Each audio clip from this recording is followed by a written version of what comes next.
আজকের ভিডিওটা একদম অন্যরকম বন্ধুরা। একটু আকাশে উড়ে আসি, আপনাদেরও একটু নিয়ে যাই। এখন আমি কিন্তু প্লেনে রয়েছি, আশা করি বুঝতে পারছেন। বহুদিনকার শখ ছিল, সেই শখটা কিন্তু এতদিন পর পূরণ হলো। সেই পূরণটা করলো আমার এক নাতনি। তার বাড়ি হচ্ছে দিল্লি। বহুদিন ধরে বলছিল যে মামি এসো, মামি এসো। আমি হিসাবে ওর দিদা হই, কিন্তু যেহেতু ওর মা মামি বলে সেই কারণে ও মামি বলে। তো এসো বাড়িতে, আমার বাড়ি ঘুরে যাও এসে। তো গেলাম ঘুরতে। তো প্লেনের টিকিট করে দিয়েছিল, যাচ্ছি। আমাদের ফ্লাইট ছিল 5টা 35-এ। আমরা আগের দিন 5 তারিখ বিকালে গেছিলাম। আমরা ব্যারাকপুরে ছিলাম, ওই নাতনিরই শ্বশুর বাড়িতে ছিলাম। সরি, ব্যারাকপুরে।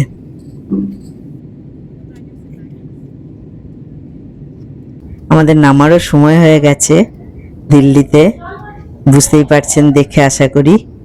এবার আমরা নামবো। তো নাতনি ওখান বাড়ি থেকে গাড়ি পাঠিয়ে দেবে বলেছে, আর কে আসবে নিতে জানি না এয়ারপোর্টে।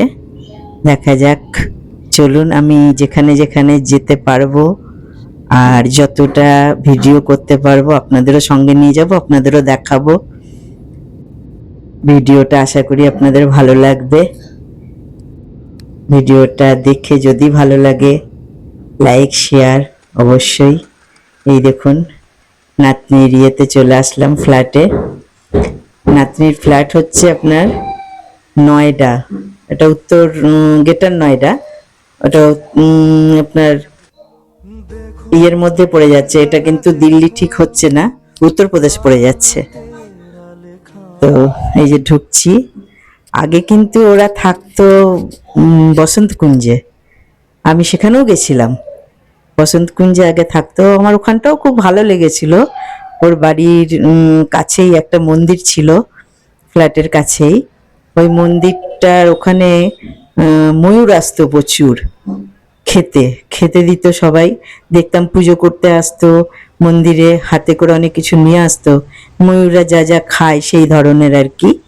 এটা নাতনিরই গাড়ি, এইটা করেই আমরা বাড়ি এসছি। যাই হোক, তো দেখতে থাকুন।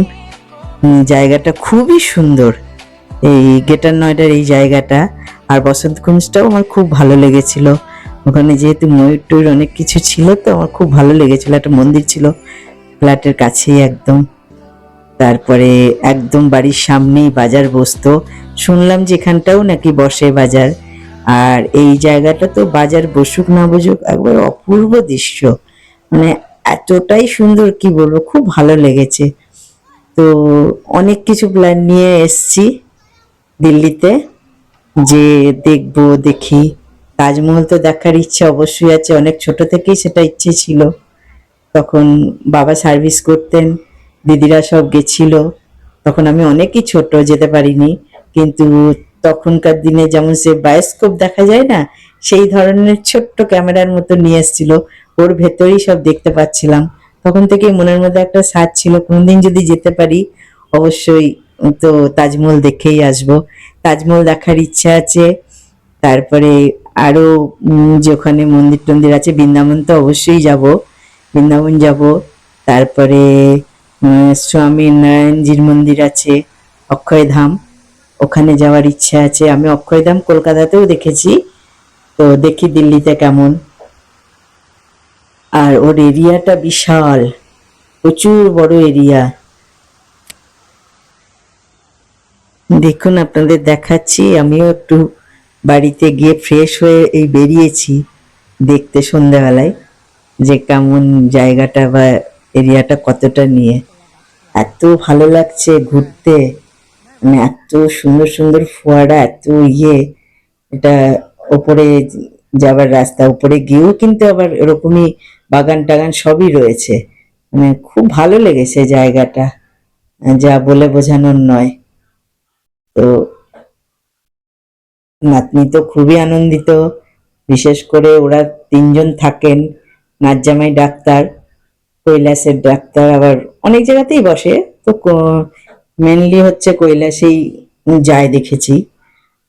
এখনো সেইভাবে অতটা জানি না, এই প্রথম গেলাম।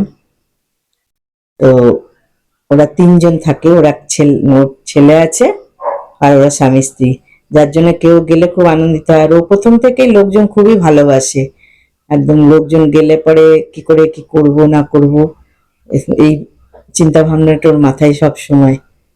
বন্ধুরা, এই ভিডিওগুলো কিন্তু আমার গত বছরের ঠিক এই ডেটেরই ভিডিও। এই ডেটে আমি গেছিলাম দিল্লি, তাই এবছরে আপনাদের কাছে শেয়ার করলাম, কারণ তখন আমি ব্লগ করতাম না, সেই কারণে। তো দেখতে থাকুন। গাছগুলোর কাটিং করেছে দেখুন। আর সত্যি কথা বলতে এত সুন্দর না দিল্লির, মানে অনেক জায়গায় ঘুরলাম, এর আগেও ঘুরেছি, তো এত সুন্দর, মানে কি বলবো, রাস্তাঘাট খুব পরিষ্কার পরিচ্ছন্ন, প্রপার দিল্লিটা বলছি আমি অবশ্যই। তো আর প্রচুর ফুল গাছ ওখানে, আমার ওইটাই সব থেকে বেশি ভালো লেগেছে, রাস্তার ধারে ধারে এত ফুল গাছ যে কি বলবো। এখানে মুকেশ আম্বানির মল আছে, অ্যাম্বিয়েন্স, সেখানে একটু যাওয়ার ইচ্ছা। তো দেখি ওখানে শুধু যে মুকেশ আম্বানিরই আছে তা নয়, ওখানে বলিউডের যত সেলিব্রিটিরা আছে বড় বড়, তাদের সব একটা করে মানে শোরুম রয়েছে। দেখ, তো ওটা ভাবছি দেখতে যাব। ফুলগুলো দেখুন, ভ্যারাইটি কালার একসঙ্গে করেছে, দারুণ লাগছে দেখতে। আর মানে কোন দিক থেকে যে কোন দিকে যাব, এত এরিয়াটা এত বড়।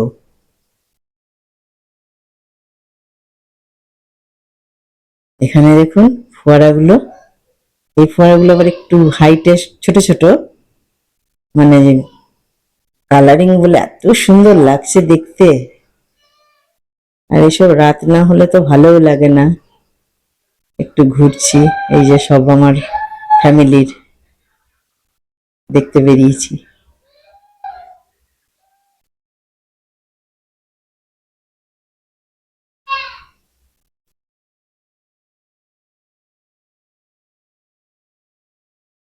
দেখুন ফুলগুলো, আর মধ্যখানে গাছটাও দেখুন, কি অপূর্বই না লাগছে।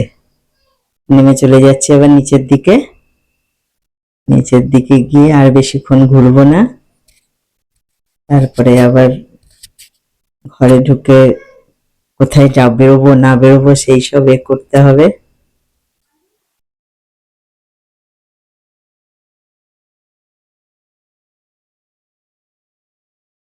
ঘুরতে অনেক জায়গায় গেছি, দিল্লি থেকেও আরো অন্য জায়গাতেও গেছি, বেনারস বেনারস, কিন্তু আমার সত্যি দিল্লিটা খুব ভালো লেগেছে দেখে, খুব সুন্দর জায়গা। প্রপার যেটা দিল্লি, তো সেটাও খুব সুন্দর। আপাতত এটা হচ্ছে, আগেই বলেছি আপনাদের, উত্তরপ্রদেশ পড়ে যাচ্ছে, গ্রেটার নয়ডাটা। এখান থেকে আবার তাজমহলটা খুব কাছে, বেশিক্ষণ লাগে না যেতে। এই যে এবার বাড়ির ভেতর ঢুকছি,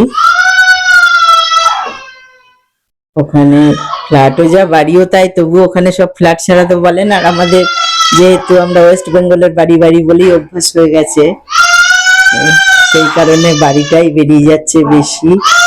এবার আমরা এই দেখুন, এটা চলে এসছি বৃন্দাবন।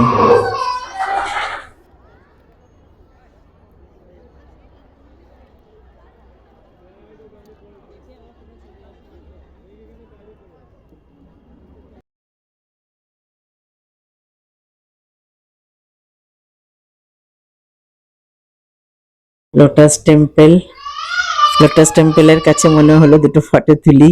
আর অনেক মন্দির গেছি, যেমন এই দেখুন এই মন্দিরটা, এটা আমি ঠিক নামটা না বলতে পারবো না, ওই মন্দিরের নামটা।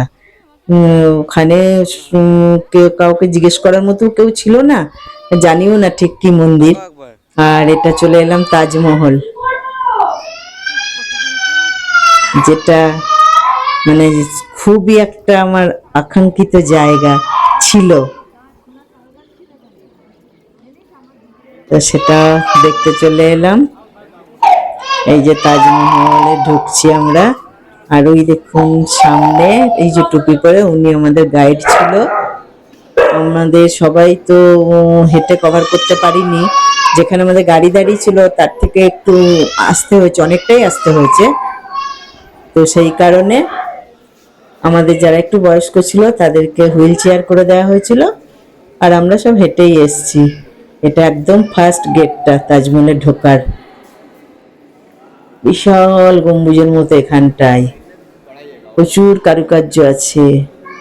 যারা গেছেন তারা তো অবশ্যই জানেন যে কেমন কি, যারা এখনো পর্যন্ত যেতে পারেননি যদি সম্ভব হয় একবার অবশ্যই যাবেন। ওখানটায় গেলে না সত্যি মানে জীবনে যে একটা আকাঙ্ক্ষা থাকে মানুষের, মানুষের বলবো না, আমার তো ছিল অবশ্যই, তবে খুব আকাঙ্ক্ষিত জায়গা। কিন্তু আগে তাজমহলের ওই ওপরটায় এমনি ওঠা যেত, কিন্তু এখন উঠতে গেলে 250 টাকা করে টিকিট করেছে ওই পিছনটা দেখার জন্য। পিছনেই তো যমুনা নদী, কিন্তু সেই যমুনা নদী আর যমুনা নদী নেই এখন, একদমই নোংরা টোংরায় ভর্তি। তবে আমরা আর উঠিনি, আমরা কিন্তু ওই সামনে থেকে দেখেই চলে এসেছি। এইটা হচ্ছে অ্যাম্বিয়েন্স মল। এই মলে ঘুরতে এলাম আমি মোটামুটি ওখানে 20 দিনের মতো ছিলাম। তো 20 দিনের মধ্যে একদিনও আমরা বাড়িতে ছিলাম না। আমি আরো অনেক জায়গায় গেছি, সেগুলো ভিডিও করা হয়নি, যার কারণে আপনাদের দেখাতে পারলাম না। ওখানে আমার এক বান্ধবীর বাড়ি আছে, আমার ছোট্টবেলাকার বান্ধবী, মানে 5 থেকে আমরা একসঙ্গে। সেই বান্ধবী থাকে ওল্ড দিল্লিতে, ওর বাড়ি গেছিলাম। ওর বাড়িতে একদিন আমি ছিলামও। তারপরে ওর সাথে আমি লালকেল্লা গেছি, গান্ধী যেখানে সব গান্ধীঘাট যেটাকে বলে ওখানে গেছি। নেতা রাজীব গান্ধী, ইন্দিরা গান্ধী ওদের সমাধি দেখে এসেছি। কিন্তু সেইগুলো আমি এতটাই, তখন রোদ ছিল, আমরা মার্চ মাসেই গেছিলাম, এতটাই রোদ ছিল যার কারণে আমি ওইগুলো আর করতে পারিনি, কভার করতে পারিনি। সেই কারণে আমি দেখাতে পারলাম না। তো বান্ধবী আবার আমার সঙ্গে এসেছিল আমার বাড়িতে, নাতনির বাড়িতে। এই মলে এত জিনিসের দাম মানে চিন্তা করতে পারবেন না। ছোট্ট ছোট্ট কোনো কানের প্রচুর দাম, 600 টাকা 500 টাকা। সাধারণ কানের হয়তো একটু পাথরগুলো একটু কতটা কি দামি জানি না, আমাদের এখানেও এই টাইপের পাথর কলকাতা সাইডে পাওয়া যায়, কিন্তু প্রচুর দাম। আমার তো মনে হলো প্রচুরই দাম। যাক, অনেক ঘুরলাম। আর এর আগেও আমরা অনেক জায়গায় গেছি, বললাম তো অনেক কারণে আমার করা হয়নি। আমার ফোনটাও কিছু ডিস্টার্ব করছিল, সেই কারণেও হয়নি। আর এরপরে তো আমাদের ফিরে আসার পালা। একদম মানে ফিরে আসার পালা বলতে কি, পুরো একদম বাড়ি আসার দিন হয়ে গেছে। এই দেখুন ওখান থেকে ফিরে আসছিলাম, এই ছবিটা একটু দেখুন। এখানে আমি আর কোনো কথা বলবো না, শুধু ছবিটা একটু দেখুন আপনারা। ভিডিও করে দিচ্ছি। একদম মানে কি বলবো যে সত্যি সত্যি ক্যালেন্ডারে আমরা এই টাইপের ছবি দেখে থাকি পাখির। একদম ওই ছবিটা। এই দেখুন আমরা দিল্লি এয়ারপোর্ট বসে আছি, এবার আমরা বাড়ি চলে আসছি। বললাম না মধ্যখানে অনেক ঘুরেছি, করেছি, সেই ছবিগুলো আপনাদের আমি দেখাতে পারলাম না। আর যেটা কিছু একটু দেখাতে পারলাম সেটা কিছু মন্দিরের নামও জানি না। তো আমাদের ওখান থেকে ফ্লাইট ছিল 6:30টায়, কিন্তু সেদিন প্রচুর মেঘ, ঝড় জল হচ্ছিল, আমাদের ফ্লাইট খুব দেরি করে ছেড়েছিল। ভিডিওটা ভালো লাগলে অবশ্যই শেয়ার করবেন, কমেন্টস করবেন, সাবস্ক্রাইব করবেন। সব শেষে বলি, স্মৃতির ভালোবাসার সংসারে আপনাদের সবাইকে স্বাগত। ভালো থাকবেন।